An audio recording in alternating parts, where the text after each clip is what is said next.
Fluorosis से जंग, ताकि बीमारी ना कर पाए जीवन के फीके रंग, ताकि बीमारी ना कर पाए जीवन के फीके रंग। फ्लोरोसिस से जंग है, फ्लोरोसिस से जंग, फ्लोरोसिस से जंग है, फ्लोरोसिस से जंग।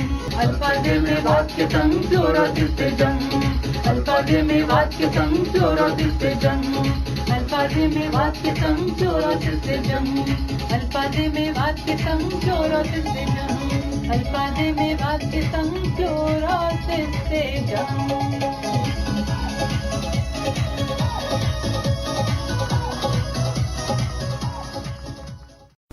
नमस्कार, अस्सलाम वालेकुम श्रोताओं, हाजिर है हम एक बार फिर कार्यक्रम फ्लोरोसिस से जंग में। जैसे कि आप जानते हैं कि इस कार्यक्रम के माध्यम से हम आपको फ्लोरोसिस बीमारी से लड़ने के तरीके बताते हैं कि जो मेवात में फ्लोरोसिस की बीमारी है वो बहुत ज्यादा है। और हमारे साथ हमेशा एक्सपर्ट के रूप में श्री ललित मोहन शर्मा जी और BR पुनिया रहते हैं इस कार्यक्रम में, जो हमें तरह तरह से बताते हैं कि फ्लोरोसिस के लक्षण क्या है और इससे कैसे बचा जा सकता है। तो आज फिर ललित जी और पुनिया जी का बहुत बहुत स्वागत है कार्यक्रम फ्लोरोसिस से जंग में। सुनने वालों को मेरा नमस्कार। मेरा भी नमस्कार। तो कार्यक्रम को अब शुरू करते हैं। ललित जी, जैसे कि आप इतने एपिसोड से हमारे श्रोताओं को बताते जा रहे हैं कि फ्लोराइड की वजह से, जो पानी में फ्लोराइड की मात्रा है मेवात में, उसकी वजह से फ्लोरोसिस की बीमारी हमारे इस क्षेत्र में बहुत ज्यादा है। तो आप हमें बताइए कि हम इस फ्लोरोसिस की बीमारी से ठीक हो सकते हैं और कैसे हो सकते हैं? देखिए, फ्लोरोसिस बीमारी एक बार जब हो जाती है तो उससे पूरी तरह से ठीक होने के लिए कुछ कंडीशंस हैं जी। पहली चीज तो यह है कि अगर आप बढ़ती उम्र में हैं, यानी कि आपका शरीर में बढ़वार हो रही है, यानी कि 18 साल से कम की उम्र में हैं, तब चांसेस है कि आप फ्लोरोसिस जो हमारी हड्डियों में या हमारे मसल्स में आ चुका है, मांसपेशियों में आ चुका है, या फिर हमारे पाचन क्रिया के अंदर उसका असर है, उससे आप बच सकते हैं, उसको ठीक कर सकते हैं जी। लेकिन 18 साल के बाद अगर आप फ्लोरोसिस के ग्रसित हैं तो उससे कुछ हद तक कुछ चीजों से आप ठीक हो सकते हैं, लेकिन पूरी तरह से ठीक होना थोड़ा मुश्किल होता है। जैसे कि हड्डियों का जो फ्लोरोसिस है, 18 साल की उम्र के बाद अगर हड्डियों में टेढ़ापन आ गया तो वो खाली खाने पीने से ठीक नहीं होगा, उसके लिए आपको ऑपरेशन कराने की जरूरत पड़ सकती है। दूसरी चीज ये है कि अगर आपकी मांसपेशियों में जकड़न है, जैसे घुटने में या जोड़ों में जकड़न है मांसपेशियों की वजह से, उस जकड़न को आप अपना जो भी उसके लिए आपका खान पान ठीक करना है या कोई दवा लेनी है, उससे उसमें कमी आ सकती है और काफी हद तक वो दर्द वगैरह उससे ठीक हो सकता है। पाचन क्रिया में या आपके जो न्यूरोलॉजिकल डिसऑर्डर्स हैं उनमें भी काफी हद तक उससे कमी आ सकती है। ललित जी, न्यूरोलॉजिकल डिसऑर्डर आप जब कह रहे हैं तो इसका सामान्य भाषा में क्या अर्थ होता है? देखिए, हमारा जो नसों के द्वारा शरीर कंट्रोल होता है, नसों के दो मुख्य केंद्र हैं, एक हमारा दिमाग और एक हमारा रीढ़ की हड्डी के साथ जो नसें चलती हैं उनमें। और अगर फ्लोराइड का असर उन पे पहुंचता है तो वो नसें जिस अंग को जाती हैं उस अंग को प्रभावित कर देती हैं जी। तो नसों न्यूरोलॉजिकल डिसऑर्डर से मेरा कहने का मतलब यह है कि अगर ये दिमाग की तरफ गई है तो उससे शरीर के बढ़वार, अपना विकास, शारीरिक विकास या मानसिक विकास, वो प्रभावित होता है। और ये आपको बचपन में ही समझ आ जाता है कि वो मानसिक विकास या शारीरिक विकास की प्रक्रिया जो है वो बाधित तो नहीं हो रही है जी।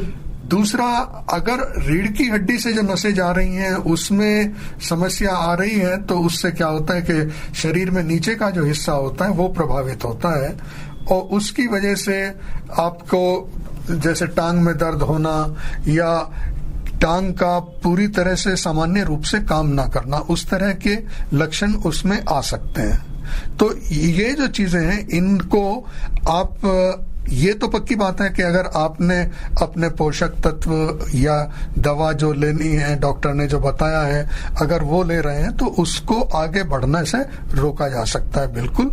और बहुत सारे केसेस में ये संभव है कि उसमें काफी कमी आ जाए, जी। लेकिन पूरी तरह से वो बिल्कुल ठीक हो जाए, ये तो केस टू केस डिपेंड करता है जी। दूसरी चीज ये है कि दांतों का जो फ्लोरोसिस है, आमतौर पे होता क्या है कि जब बचपन में आप फ्लोराइड का पानी पीते हैं तो फ्लोराइड आपके दांतों का जो कैल्शियम होता है वो अभी खुली अवस्था में होता है, उसके ऊपर इनेमल नहीं बना होता। इनेमल एक ऐसी परत होती है जिसकी वजह से दांतों को मजबूती मिलती है और दांतों के ऊपर बाहरी तत्वों का प्रभाव नहीं पड़ता। जब तक वो परत नहीं बनी होती तब तक हमारे दांत जो है, कैल्शियम है तो वो फ्लोराइड के साथ रिएक्ट कर जाते हैं और फ्लोराइड उनके ऊपर दाग धब्बे छोड़ता है, और जब ज्यादा होता है तो दांत उसमें सड़ने भी लग जाते हैं। तो ये इनेमल बनने का प्रोसेस लगभग 14 साल की उम्र में कंप्लीट होता है।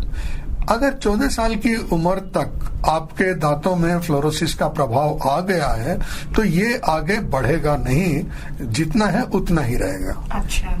कुछ केसेस में क्या होता है कि दांत सड़ गए हैं, 14 साल इनेमल बनने की अवस्था से पहले ही दांत सड़ गया। अब जब दांत सड़ गया है तो उसमें ऊपर इनेमल बनना भी संभव नहीं हो पा रहा है, तो वो सड़न जो है वो बढ़ती जाएगी। तो उसके बाद उसमें यह होगा कि दांत जो है टूट भी सकता है या सड़ने की वजह से वो थोड़ा टूटता रहता है और वो खत्म ही हो जाता है, झड़ जाता है। क्या ऐसा होता है कि ये जो एक दांत सड़ गया है, ये इसकी सड़न जो है दूसरे दांतों को भी प्रभावित कर सकती है? आमतौर पे अगर बाकी दांतों में इनेमल पूरा बन गया है तो उसको प्रभावित नहीं करेगी, लेकिन फिर भी कई बार क्या होता है कि हमारे दांत के अंदर जब ऐसी सड़न होती है तो इन्फेक्शंस भी आ जाते हैं, तो वहां पर बहुत सारे बैक्टीरियाज वगैरह डेवलप होने शुरू हो जाते हैं, और अगर हम उसको ठीक से सफाई नहीं रखेंगे तो वो बैक्टीरिया और बहुत ज्यादा बढ़ते जाते हैं। तो ऐसी स्टेज में अगर हमें डॉक्टर के पास अगर चले जाएं, दांत की सफाई और ये सब के, बिल्कुल डॉक्टर के पास जाना बहुत लाभदायक होगा। डॉक्टर इसका ऐसे कुछ फिलिंग वगैरह करके इलाज कर सकते हैं कि वो सडन भी आगे ना बढ़े। तो जो इनेमल प्राकृतिक रूप से हमारे शरीर में बनना था उसको हम कृत्रिम रूप से भी बना सकते हैं। जी पुनिया जी, मैं आपसे, आपका समुदाय के साथ इतने साल से जुड़ाव रहा है, इतने साल से आप काम करते आ रहे हैं, जो धारणा यहाँ पे रही है हमारे समुदाय में कि जल्दी से डॉक्टर के पास नहीं जाते हैं, ऐसा क्यों है? ऐसा, या जैसे फ्लोरोसिस जैसी बीमारी को अगर हम अर्ली स्टेज पे ही ठीक कर लें, जैसे ललित जी अपनी बार बार कह रहे हैं कि डॉक्टरी जांच कराएं, डॉक्टर के पास शुरुआती दौर में ही चले जाए, तो इस बारे में आपका क्या है कहना? देखिए, एक तो इसके बारे में लोगों में इसके ज्ञान का या कहेंगे चेतना का अभाव है कि ये बीमारी, ये फ्लोरोसिस की वजह से ये बीमारी है, और इसे जितना जल्दी डॉक्टर से इलाज प्रारंभ किया जाए ये ठीक हो सकती है। एक तो ये इस तरह की जानकारी का अभाव है। दूसरा, क्योंकि ये मेवात में मैंने देखा है पिछले 18-19 साल के काम के दौरान कि लोग कहते हैं ये हवा भर गई है, और ये कहते हैं ये हवा तो यहाँ के पानी की वजह से है, पानी तो यहाँ का ऐसा ही रहेगा तो ये बीमारी भी ऐसी ही रहेगी, इसका कोई इलाज नहीं है। तो ये एक धारणा है, तो इसकी वजह से ये लोग बाग जो है डॉक्टर के पास नहीं जाते हैं। इसके साथ साथ ललित जी से मेरा एक सवाल ये है, ललित जी, ऐसा शरीर वैज्ञानिक कहते हैं कि हमारे शरीर को अगर उचित आहार दिया जाए जो जरूरत है तो ये किसी भी बीमारी को न ठीक कर सकता है, और अंगों का टेढ़ापन है वो भी दुरुस्त हो जाता है अगर उचित आहार दिया जाए तो। जबकि आप ये कह रहे हैं कि ये बड़ा मुश्किल होता है 18 साल की उम्र के बाद में। आप सही कह रहे हैं कि अगर उचित मात्रा में उचित गुणवत्ता का आहार जो शरीर को चाहिए वो दिया जाए तो शरीर अपने आप को ठीक करने में सक्षम होता है जी। लेकिन कई बार क्या होता है कि अब जैसे दांतों का सड़न है, दांत शरीर में एक ही बार बनते हैं, उसके बाद वो दोबारा नहीं बनते हैं, तो वो नहीं ठीक हो सकता। आपने खासतौर पे हड्डियों के टेढ़ेपन की बात की है, तो अभी तक ऐसे केसेस जो हैं देखने में नहीं आए कि उनका कुछ खान पान से ही वो ठीक हो गया है, पर मैं इसकी संभावना से बिल्कुल इनकार नहीं करता हूं।